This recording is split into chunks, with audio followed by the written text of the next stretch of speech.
मुसीबत यानी प्रॉब्लम। क्या आप जानते हो, इराक में अराजकता और आतंक का माहौल काफी बढ़ चुका है। वहाँ के कई इलाके में रहने वाले लोग धमकी और डर की जिंदगी जीते हैं और ये एक ऐसी जगह है जहाँ कोई अपनी आज़ादी के लिए आवाज़ नहीं उठा सकता, और अगर ऐसा कोई कर ले तो उसे अपनी इस गलती का हिसाब अपनी जान गंवाकर चुकाना पड़ता है। लेकिन यहाँ ऐसा क्यों होता है? इस वीडियो में आगे बढ़ने से पहले हमारे चैनल को सब्सक्राइब और बेल आइकन को क्लिक करना ना भूलें, ताकि हमारी वीडियो आप तक सबसे पहले पहुंच सके। साल 2003 में यूएसए ने इराक पर आक्रमण किया था, क्योंकि उन्हें ये लगा कि दुनिया में फैले सारे आतंकवाद की जड़ इसी इराक कंट्री में मौजूद है। वहाँ पर बड़ी तबाही मचाने वाले काफ़ी वेपन्स मिले।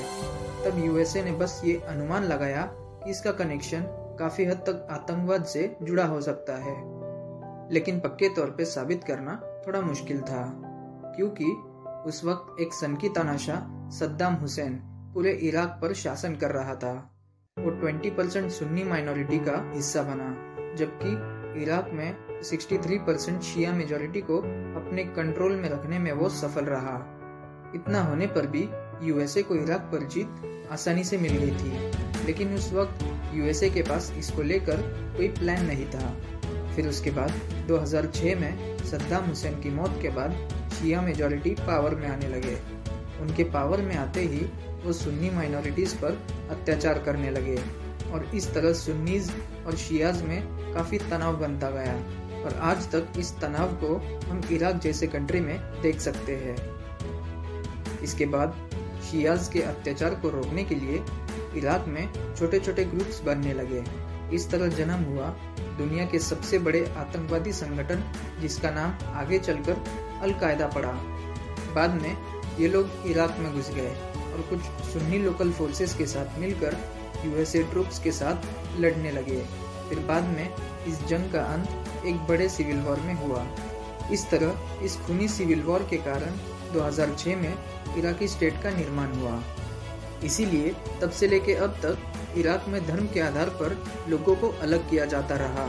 तो इस तरह यूएसए का 2003 में किया हुआ आक्रमण एक बड़े आतंकवादी संगठन की नींव रखता है, जबकि यूएसए का मकसद आतंकवाद को जड़ से मिटाना था। लेकिन आज हम देखते हैं कि इराक आतंकवाद के लिए एक परफेक्ट ट्रेनिंग हब बन चुका है। लेकिन शियाज और सुन्नीज में इतनी नफरत आखिर बनी कैसे? इस प्रॉब्लम को आसानी से समझने के लिए हमें मुस्लिम आस्था के दो बड़े ब्रांचेस को समझना होगा, जो है शिया और सुन्नी इस्लाम। पूरी दुनिया में 80% मुस्लिम आबादी सुन्नी इस्लाम को मानती है, जबकि 20% मुस्लिम आबादी शिया इस्लाम में यकीन रखते हैं। अब इन दोनों में सबसे बड़ी दिक्कत ये है कि इन दोनों पार्टी की आपस में बिल्कुल नहीं बनती। जैसे एग्जाम्पल के तौर पे सऊदी अरेबिया और ईरान, ये दोनों पावरफुल कंट्रीज इस्लाम के दो बड़े आस्था में यकीन रखते हैं। इन दोनों कंट्रीज में धर्म को लेकर कोई सेपरेट स्टेट्स नहीं बने हैं, और इनके पास अपने डोमेस्टिक रिसोर्सेज के साथ कच्चे तेल का भंडार और ढेर सारा पैसा मौजूद है।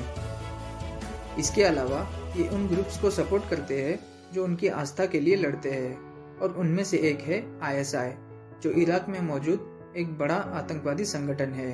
ISI का मतलब इस्लामिक स्टेट इन इराक है। 2010 में अरब में वसंत ऋतु यानी स्प्रिंग सीजन के कारण मिडिल ईस्ट का वातावरण बदल गया। ठीक इसके बाद सीरिया के तानाशाह बशर अल असद ने इस्तीफा देने की बजाय अपने ही लोगों के खिलाफ अपने ही देश में सिविल वॉर जैसी बड़ी जंग छेड़ दी, और यहाँ वॉर जितना लंबा चलता रहा उतने ही फॉरेन ग्रुप्स इसमें जुड़ते चले गए।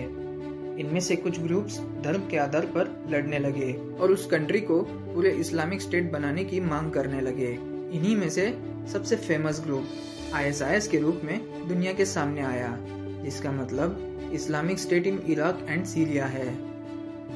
ISIS के लोग कई सालों तक इराक में लड़ते रहे और अपनी आर्मी को मजबूत बनाते रहे, जिसमें वेल ट्रेंड और कट्टर सैनिक शामिल है।